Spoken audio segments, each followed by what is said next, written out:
ഇപ്പോൾ നിൽക്കുന്നത് കോട്ടയം വടവാതൂരിലാണ്. വടവാതൂരിൽ കൊച്ചിയിലൊക്കെ നമ്മൾ സാധാരണ പാപ്പാഞ്ഞെ കത്തിച്ചുകൊണ്ടാണ് ന്യൂ ഇയർ ആഘോഷിക്കുന്നത്. കോട്ടയത്ത് സമാനമായ രീതിയിൽ അത്ര വലിയ പാപ്പാഞ്ഞ് അല്ലെങ്കിലും ഒരു ചെറിയ രീതിയിലുള്ള പാപ്പാഞ്ഞെ കത്തിച്ചുകൊണ്ടാണ് കോട്ടയവും ന്യൂ ഇയറിനെ വരവേൽക്കാനായി കാത്തിരിക്കുന്നത്. ഇവിടെ ധാരാളം ആളുകൾ ഈ കോട്ടയം കാർണിവൽ എന്ന പേരിട്ടുകൊണ്ട് ധാരാളം ആളുകൾ ഈ വടവാതൂർ പ്രത്യേകിച്ച് വിജയപുരം പഞ്ചായത്തിൻ്റെ ഒക്കെ കീഴിൽ ധാരാളം ആളുകളൊക്കെ തന്നെ ഇവിടേക്ക് എത്തിക്കൊണ്ടിരിക്കുകയാണ്. കഴിഞ്ഞ വർഷവും സമാനമായ രീതിയിലുള്ള ആഘോഷ പരിപാടികളൊക്കെ തന്നെ വിജയപുരം പഞ്ചായത്തിൻ്റെ നേതൃത്വത്തിലൊക്കെ തന്നെ ഇത്തരത്തിൽ ഇവിടെ ഉണ്ടായിരുന്നു. നമുക്ക് ഈ ആളുകൾ ചേച്ചി രാവിലെ വന്നു, നേരത്തെ എത്തി.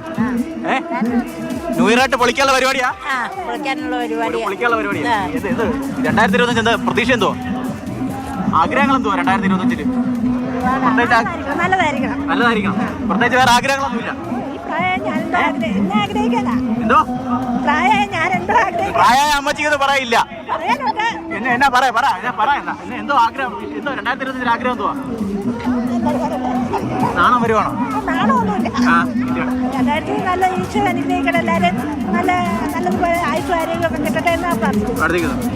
എന്തോ പരിപാടി 2025? ഒരു പരിപാടിയില്ല. ഹാപ്പിയാണോ? ഇതിനൊക്കെ ഹാപ്പി ന്യൂ ഇയർ പറഞ്ഞേ.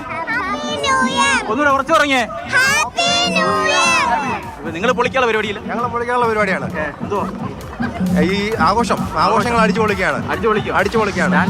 ഞങ്ങളുടെ നാട്ടിന്റെ ആഘോഷമാണിത്, വടവാതൂരിന്റെ ആഘോഷം. എല്ലാവരും ഇതിൽ എൻജോയ് ചെയ്ത് ഗാനമേളയും പരിപാടിയും വെടിക്കെട്ടും സാന്താക്ലോസിനെ കത്തിക്കുന്ന പരിപാടി എല്ലാം ഉണ്ട്. സാധാരണ ഇത്തരത്തിൽ കഴിഞ്ഞ വർഷം ഉണ്ടായിരുന്നു ഇത് പരിപാടി? ഉണ്ടായിരുന്നു. കഴിഞ്ഞ വർഷം ഇവര് വന്നിരുന്നു. ഇവരെല്ലാവരും ഉണ്ടായിരുന്നു. എങ്ങനെയുണ്ട് ന്യൂ ഇയർ? പൊളിക്കും, അടിച്ചു പൊളിക്കും. നിങ്ങളെങ്ങനെ? കൊള്ളാം. ആർക്ക്? എനിക്ക് കൊള്ളാം. ഇവരൊക്കെ എങ്ങനെ വെച്ചു? നമ്മുടെ ഒരു അപ്പാപ്പം വരുന്നുണ്ട്. ന്യൂ ഇയർ എങ്ങനെ? New year happy new year.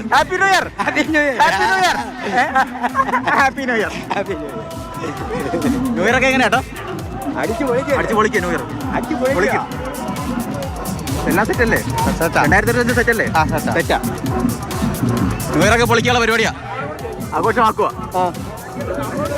ഇത്തരത്തിൽ ഒരുപാട് ആളുകളാണ് നിലവിൽ ഇപ്പോൾ ഈ വടവാതൂരിലേക്ക് എത്തിക്കൊണ്ടിരിക്കുന്നത്. പ്രത്യേകിച്ച് പല സ്ഥലങ്ങളിലും കോട്ടയത്ത് ഇത്തരത്തിൽ വേറെ അത്തരത്തിൽ ആഘോഷങ്ങളൊക്കെ കുറവാണ്. അവന്റെ പ്ലാനാണ് ലൈവ് പറഞ്ഞുകൊണ്ടിരിക്കുന്നത്. ഇത് 12 മണി കഴിഞ്ഞിട്ട് ഷിനോജിനെ നമുക്ക് കാണാൻ കിട്ടുമെന്നുള്ളതാ. 12 മണി കഴിഞ്ഞിട്ട് എന്താ ഷിനോജ് പരിപാടി? ഫുൾ ഡാൻസ് ആണ്.